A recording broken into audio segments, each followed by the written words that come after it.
السلام علیکم ویورز، آپ دیکھ رہے ہیں خیبر کرونیکلز اور میں ہوں وریشا حسن۔ آج کی پوڈ کاسٹ میں ہم افغانستان کی ریپڈلی چینجنگ صورتحال کے بارے میں بات کریں گے کہ ایک طرف طالبان نے نیا فوجداری ضابطہ جو ہے وہ نافذ کر دیا اور اس کا الزام انہوں نے گورننس کو دیا ہے۔ اس کے ساتھ ساتھ ہم ٹریڈ کے حوالے سے بھی چند سوالات کریں گے کہ ہم دیکھ رہے ہیں کہ افغانستان نے پاکستان سے میڈیسنز کی امپورٹ پر مکمل پابندی لگا دی ہے۔ کیا ہوگا کہ کس کو زیادہ فرق پڑے گا، کس ملک پہ اس کے زیادہ اثرات ہوں گے، اس حوالے سے ہم بات کریں گے۔ ساتھ ہی ساتھ ہم 8 فروری کے حوالے سے بھی چند سوالات کریں گے کہ 8 فروری جس کی اتنی ہائپ کریٹ ہوئی تھی کہ بازار بند کیے جائیں گے، سڑکیں بند کی جائیں گی، احتجاج ہوگا، لیکن ہم دیکھتے ہیں سچویشن اس کے بالکل برعکس نظر آتی ہے۔ اس حوالے سے ہم سوالات کریں گے۔ ہمارے ساتھ اس وقت اسٹوڈیو میں موجود ہیں سینئر صحافی و تجزیہ نگار فدا دل صاحب۔ السلام علیکم سر۔ وعلیکم السلام۔ بہت شکریہ سر آپ کے قیمتی وقت کا۔ فدا سر، پہلے تو افغانستان کے حوالے سے سوالات کرتے ہیں کہ جو افغانستان میں ایک نئی صورتحال بن گئی ہے، ایک ٹینشن بھر گئی ہے، ایک ٹریڈ کے لحاظ سے بھی، دوسرا کہا جا رہا ہے کہ نیا فوجداری جو ضابطہ ہے وہ نافذ کر دیا گیا ہے، کیا معلومات ہیں آپ کے پاس اس حوالے سے؟ بہت شکریہ ورشا۔ ایک تو افغانستان کے حوالے سے جب ہم بات کرتے ہیں تو ظاہر ہے کہ وہاں پہ لوگ رہتے ہیں۔ ایسا نہیں ہے کہ وہاں پہ صرف جنگل ہیں، پہاڑ ہیں، صحرا ہیں، دریا بہتے ہیں، وہاں پہ لوگ رہتے ہیں، وہاں پہ انسان رہتے ہیں، اور ان انسانوں کے حوالے سے ان پہ جو گزرتی ہے، اس حوالے سے مختلف انسانی حقوق کی تنظیموں کی رپورٹس، مختلف ممالک کی، مختلف عالمی فورمز کی رپورٹس یہ وقتاً فوقتاً سامنے آتی رہتی ہیں، اور پھر افغان طالبان اس کے جواب میں کہتے ہیں کہ جی ہمارا اپنا ملک ہے، ہمارا اپنا نظام ہے، ہمارے اپنے قوانین ہیں، اور ہم جیسے چاہیں لوگوں کو ٹریٹ کریں۔ اب میڈیا پہ پابندیاں، خواتین کی ملازمت پہ پابندیاں، لڑکیوں کی تعلیم پہ پابندیاں، نئے جو فوجداری ضابطے ہیں وہ سامنے آنا، اور پھر بار بار ان کی طرف سے اور سپریم لیڈر ہیبت اللہ اخندزادہ کی طرف سے یہ ہدایات بھی کہ جی آپ لوگوں کے ساتھ نرم سلوک رکھیں۔ اس کا مطلب ہے کہ نرم سلوک کہیں نہ کہیں سے شکایات ایسی آ رہی ہیں کہ سپریم لیڈر کو یہ کہنا پڑتا ہے۔ اب عقل حیران رہ جاتی ہے کہ جب آپ کے اوپر اگر آپ کہتے ہیں آپ کے بقول کہ پاکستان نے سرحد کو بند کیا ہے، پاکستان نے تجارت کو جو ہے وہ بند کیا ہے، پاکستان نے افغان ٹرانزٹ ٹریڈ کو معطل کر رکھا ہے، تو آپ کو تو احتجاج کرنا چاہیے، آپ کو تو بات کرنی چاہیے، آپ کا تو یہ حق ہے۔ بین الاقوامی قوانین کے مطابق افغانستان اگر لینڈ لاک کنٹری ہے، اگر اس کی سرحد کہیں سمندر کے ساتھ نہیں لگتی تو قریب ترین جو پورٹ ہے وہ پورٹ قاسم ہے، کراچی بندرگاہ ہے، تو پاکستان سے وہ استفادہ کر سکتا ہے۔ یہ عالمی قوانین نے یہ حق دیا ہے۔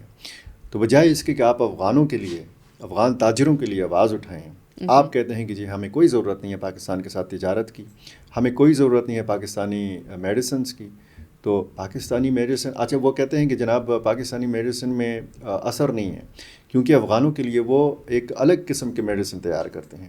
یعنی اندازہ لگائیں کہ افغانوں کے لیے الگ قسم کی میڈیسن تیار ہوتی ہے پاکستانی فارماسیوٹیکل کمپنیز کے اندر، اور پاکستانیوں کے لیے الگ قسم کی میڈیسن تیار ہوتی ہے۔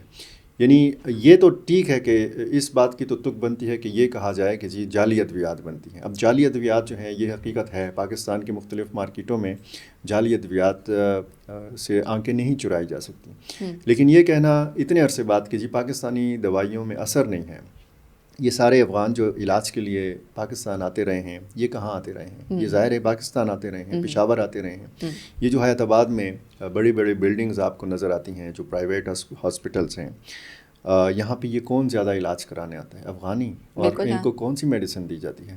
وہ انڈیا سے تو نہیں منگوائی جاتی، وہ امریکہ سے تو نہیں منگوائی جاتی، وہ یہی پاکستانی میڈیسن۔ اچھا پھر ان کی جو وزارت خزانہ کے فوکل پرسن ہیں، جو ترجمان ہیں، عبدالقیوم نصیر کا ایک حکم نامہ سامنے آتا ہے۔ ظاہر ہے کہ یہ اس نے اپنا ذاتی حکم نامہ اس کا نہیں ہے، یہ حکومت کا، ان کی حکومت کا، امارت اسلامی افغانستان کا ایک حکم ہے جو ان کے ذریعے پہنچا ہے پوری دنیا کو، پوری دنیا کے میڈیا کو، کہ جناب آج سے یعنی 9 فروری سے انہوں نے یہ کیا تھا کہ ہر قسم کی پاکستانی میڈیسن کی جو درآمدات ہوتی ہیں، یعنی جو امپورٹ ہوتی ہیں، یعنی جو پاکستان سے دوائیاں جاتی ہیں افغانستان میں، تو ان پر انہوں نے مکمل پابندی لگا دی، اور تمام انہوں نے کہا کہ کسٹم کلیئرنس نہیں دی جائے گی، اور اگر پاکستانی میڈیسن پکڑی گئی تو وہ غیر قانونی تصور ہوگی۔ اب ظاہر ہے کہ لوگوں نے، وہاں کے تاجروں نے بکنگ کرائی تھی، مختلف راستوں کے ذریعے، اور ایسا تو نہیں ہے کہ یہ سارا سلسلہ اب دوائیاں تو انسانی جان بچانے والی دوائیاں، ادویات بھی اس میں شامل ہوتی ہیں. اس میں بہت سارے امراض ایسے ہیں کہ ان کی دوائیاں بہت ضروری ہوتی ہیں. اب آج کی خبر یہ ہے کہ وہاں پہ 3 گنا اور 4 گنا قیمتوں میں اضافہ ہو گیا ہے دوائیوں میں. جی بالکل. اب اگر وہاں کی میڈیسن مارکیٹ اگر آپ نے پہلے سے متبادل انتظام نہیں کیا ہوا، اچھا پھر آپ یہ کیا کریں گے؟ آپ پورا افغانستان کی جو مارکیٹ ہے دوائیوں کی، وہ آپ انڈین میڈیسن سے بھر دیں گے، یعنی انڈیا سے آپ کی دوائیاں آئیں گی. کتنا آپ کو اس کے لیے مطلب یہ کہ خرچہ کرنا پڑے گا، کتنا آپ کا ٹائم، کتنا اپنے لیے مشکلات پیدا کر رہے ہیں. دیکھیں افغان تاجر جو ہے نا یہ چیخ رہے ہیں. پاکستانی تاجروں کا بھی مطالبہ ہے کہ جس سرحد کو کھولا جانا چاہیے، تجارت کو بحال ہونا چاہیے، کیونکہ خیبر پختونخوا ہو، بلوچستان ہو، یہاں کے تاجر ہوں، وہاں کے تاجر ہوں، ان کا روزگار، اور پھر وہ جو روزانہ کی بنیاد پر جو دہاڑی دار مزدور ہیں جن کا اس تجارت کے ساتھ ان کی گزر بسر ہوتی ہے، ان کا بھی یہ مطالبہ ہے کہ تجارت کو کھول دیا جائے. ٹھیک ہے، سیکیورٹی کے معاملات ہیں، باقی سیاسی معاملات ہیں، ان کو الگ رکھا جائے، اور باہمی جو تجارت ہے وہ سلسلہ بحال ہونا چاہیے. وہاں سے کیا آوازیں آ رہی ہیں؟ وہاں سے جناب ہمیں کوئی ضرورت نہیں ہے.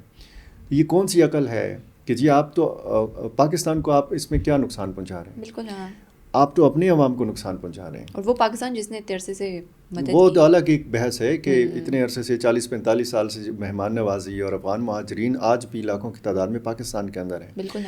اور پھر یہ سمجھا جاتا ہے، میں اس فیصلے کے بعد کچھ وہاں کے مبصرین کو میں سن رہا تھا، وہ کہہ رہے تھے کہ پاکستان نے سرحد کو بند کیا ہے، پاکستان نے تجارت کو بند کیا ہے، تو پاکستان نے بلیک میلنگ کی ہے، اور پاکستان نے دباؤ ڈالا ہے پاکستان پہ الزامات لگائے جا رہے ہیں. اور وہ کہتے ہیں جی افغان طالبان نے بڑا شاندار کام کیا کہ کسی دباؤ میں وہ نہیں آئے، کسی بلیک میلنگ میں نہیں آئے. اب یہ کیا ہے؟ یہ تو جوابی بلیک میلنگ ہے کہ آپ بجائے اس کے کہ آپ آئیں، وہ معاملات کہ جو آپ کے بھی وہی معاملات ہیں، دہشت گردی کا سامنا آپ کو بھی ہے، ہمیں بھی ہے، آپ الٹا دہشت گرد جو تنظیمیں ہیں ان کی سپورٹ کر رہے ہیں، یا ان کے حوالے سے آپ نے خاموشی اختیار کر لی ہے. یہ آپ دیکھیں 31 جنوری کو جو 52 حملے ہوئے چھوٹے بڑے بلوچستان میں ایک ہی دن میں، ٹھیک ہے، 12 شہروں میں. ان حملوں کے بعد آپ کو افغان طالبان کی مذمت، کوئی تشویش، کوئی مذمتی بیان نظر نہیں آئے. بالکل ہر ملک نے اس کی مذمت کی. انڈیا نے نہیں کیا، اسرائیل نے نہیں کیا، افغان طالبان نے نہیں کیا. اسلام آباد میں جو امام بارگاہ میں ہوا خودکش حملہ، اس کے بعد پھر مختلف ممالک نے بھی کیا، ایک بیان آیا، افغان طالبان کا بھی سامنے آیا. کیوں؟ کیونکہ ان کو شاید لگتا تھا کہ اب پاکستان جو ہے فضائی کارروائی کر سکتا ہے افغانستان کے اندر، کیونکہ وہاں پہ تو ٹھکانے ہیں. اس کا کیا مطلب ہے کہ آپ اسلام آباد کے حملے کو جائز نہیں سمجھتے، لیکن بلوچستان والے جو حملے ہیں ان کو آپ جائز سمجھتے ہیں، جو خیبر پختونخوا میں ہونے والے حملے ہیں ان کو آپ جائز سمجھتے ہیں. یعنی دہشت گردی کا چھوٹا یا بڑا واقعہ وہ تو دہشت گردی کا واقعہ ہے نا. جیسے پہلگام کا واقعہ ہوا تھا تو پاکستان نے مذمتی بیان جاری کیا تھا، پاکستان نے تشویش ظاہر کی تھی، پاکستان نے یہ کہا تھا کہ پاکستان خود دہشت گردی کا شکار ملک ہے، تو دہشت گردی کا واقعہ جہاں بھی ہو قابل مذمت ہے، جس بھی لیول کا ہو قابل مذمت ہے. تو افغان طالبان کی تو سمجھ نہیں آتی کہ ہو کیا رہا ہے. اب یہ دیکھیں داعش نے یہ ذمہ داری قبول کی ہے اسلام آباد حملے کی، تو داعش نے تو افغانستان میں بھی حملے کیے ہیں. داعش تو آپ کی افغانستان کے اندر افغان طالبان کے لیے سب سے بڑا جو درد سر ہے، جو سب سے بڑا چیلنج ہے وہ داعش ہے. تو یہی چیلنج پاکستان میں اگر بی ایل ہے، ٹی ٹی پی ہے، گل بہادر گروپ ہے، داعش ہے، تو یہ پاکستان کو بھی یہ مسئلہ درپیش ہے. اگر آپ باقی تنظیموں کے حوالے سے نہیں بات کرنا چاہتے، اس پہ آپ نے خاموشی اختیار کی ہوئی ہے، تو کم از کم داعش کا جو مسئلہ ہے اس پہ تو آپ افغانستان اور پاکستان مل کے بیٹھ سکتے ہیں کہ جی ایک بڑا چیلنج ہے جو اس پورے خطے کے لیے نہیں پوری دنیا کے لیے وہ خطرناک ایک تنظیم ہے. تو آئیں اس کے لیے مل بیٹھ کے جو ہمارا انٹیلیجنس شیئرنگ ہے، پاکستان کی طرف سے مدد، افغانستان کی طرف سے مدد، اور اس میں ٹرکش جو انٹیلیجنس کا نظام ہے وہ بھی اس خطے میں فعال ہے، اور کچھ گرفتاریاں بھی پاکستانی سیکیورٹی ایجنسیوں کے ساتھ مل کر کی گئی ہیں. یہ ساری چیزیں جو ہیں یہ بہت سنجیدگی کا تقاضا کرتی ہیں. بالکل. ان سے آپ پوچھیں گے تو وہ بہت سارے معاملات پہ خاموشی اختیار کر لیتے ہیں. وہ کہتے ہیں کہ جی جو دباؤ پاکستان کی طرف ہے اسی طرح کا دباؤ ہم ڈالیں گے تو پاکستان مروب ہو جائے گا، اور جی ہم خاموشی سے آرام سے بیٹھے رہیں گے اور افغانستان کی سرزمین اسی طرح استعمال ہوتی رہے گی. تو اس طرح تو نہیں چلے گا. اچھا سر، کس کو زیادہ نقصان یا فائدہ ہے یہ جو امپورٹ جو ہے جس میں پابندی لگا دی گئی ہے اس حوالے سے؟ دیکھیں امپورٹ ایکسپورٹ پہ پابندی ہو، تجارت بند ہو، اس میں میرا یہ خیال ہے کہ دونوں کا نقصان ہے. یہ ایسا نہیں ہے کسی ہم افغانستان کو نقصان پہنچا رہے ہیں یا افغانستان کی سائڈ سے پاکستان کو نقصان پہنچ رہا ہے. یہ دونوں کا نقصان ہے. لاکھوں عوام جو ہیں, ہزاروں تاجر جو ہیں, یہ اس کاروبار سے وابستہ ہیں. افغان ٹریڈ, اچھا یہ تو نہیں ہے نا کہ جی صرف آپ نے کاروبار, اس میں آپ مقامی ٹرانسپورٹ دیکھیں. اچھا اس میں ڈرائیورس ہیں, اس میں کلینرس ہیں, اس میں دہاڑی دار مزدور ہیں, اس میں ایسے بچے بھی اس تجارت سے وابستہ ہیں کہ جن کے پاس نہ تعلیم ہے نہ ہنر ہے, غربت کے مارے ہوئے یہ بچے. آپ نے دیکھا ہوگا تورخم سرحد کے اوپر یہاں پہ. اچھا بہت اگر آپ جو انٹری پوائنٹس ہیں جیسے چمن بارڈر ہے, انگور اڈا ہے, غلام خان ہے, خرلاچی ہے, تورخم ہے, تو یہاں پہ ہزاروں لوگوں کا کاروبار متاثر ہوا ہے. اور وہ بڑے تاجر کہ جو افغانستان کی مارکیٹ کے ساتھ بھی وابستہ ہیں, وہ افغان تاجر جو پاکستانی مارکیٹوں کے ساتھ وابستہ ہیں, وہ پاکستانی تاجر جو افغانستان کو راستے کے طور پر استعمال کرتے ہیں, وسطی ایشیا کی ریاستوں تک ان کا کاروبار ہے. یہ ساری چیزیں متاثر ہو رہی ہیں. یہ دونوں کا برابر کا نقصان ہے. بالکل. ہاں سر, اب خیبر پختونخوا کی حکومت کے حوالے سے سوال کرتے ہیں. 8 فروری جس کی اتنی ہائپ کریٹ ہوئی تھی اور بتایا ہوا تھا کہ ہم بند کریں گے, سڑکیں بند کریں گے. آپ تو گئے تھے نا, آپ نے دیکھا ہوگا کہ کیا صورتحال ہو رہی تھی. کیا کس طرح بیان کرتے ہیں آپ اس صورتحال کو؟ دیکھیں, یہ ذمہ داری تو یہ کہتے ہیں کہ تحفظ آئین پاکستان والوں کو دی گئی تھی, ان کی کال تھی. اور پھر ظاہر ہے کہ ہر جگہ پہ ہمیں تحریک انصاف والے بھی اور محمود خان اچکزئی کی جو پارٹی ہے ان کے لوگ بھی نظر آئے. انہوں نے جس طریقے سے اسٹریٹ موومنٹ چلائی تھی, وزیر اعلیٰ خیبر پختونخوا مختلف شہروں میں گئے تھے, تو میرا اپنا خیال یہ تھا کہ یہ اسلام آباد کی طرف لانگ مارچ کریں گے. اور یہ اگر ہوتا تو پھر ظاہر ہے کہ مختلف شہروں کے لوگوں کو کہا جاتا کہ جی ایم پی ایس کو, ایم این ایس کو کہا جاتا کہ آپ اتنے ہزار لوگوں کو, اتنی گاڑیوں کو آپ نے لانا ہے. تو یہ ساری ایکٹیویٹی جی ٹی روڈ کے اوپر اور موٹر وے کے اوپر نظر آتی. یہ ہر چوک ڈی چوک کا نعرہ جو تھا نا, یہ میرا خیال ایک ہومیوپیتھک قسم کا احتجاج تھا. ہوا بھی, ہر جگہ پہ چھوٹے یا بڑے جلسے بھی ہوئے, ریلیاں بھی ہوئیں, تقریریں بھی ہوئیں, بڑی گرم جوش قسم کی تقریریں ہوئیں, اور نعرے اشارے بھی لگے, اور اس کے بعد 1.5-2 گھنٹے کی ایکٹیویٹی, اور اللہ اللہ خیر صلی اللہ.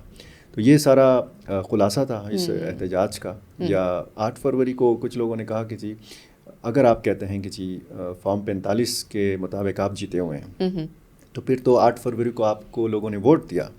اگر آپ کہتے ہیں کہ دھاندلی ہوئی اور فارم 47 کے تحت ہمیں ہرایا گیا ہے, تو یہ ساری کارروائی تو 8 فروری کو نہیں ڈالی گئی. یہ کارروائی تو تاریخ پلٹ چکی تھی, 9 فروری کو ڈالی گئی تھی.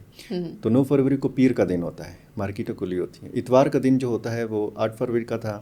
یہ ان کی خوش قسمتی تھی یا بدقسمتی تھی کہ اتوار کے دن اتفاق سے 8 فروری کا دن آیا, اور بہت ساری مارکیٹیں آلریڈی بند ہوتی ہیں اتوار کو. مطلب آپ کہنا چاہتے ہیں کہ 9 فروری کو ہونا چاہیے تھا؟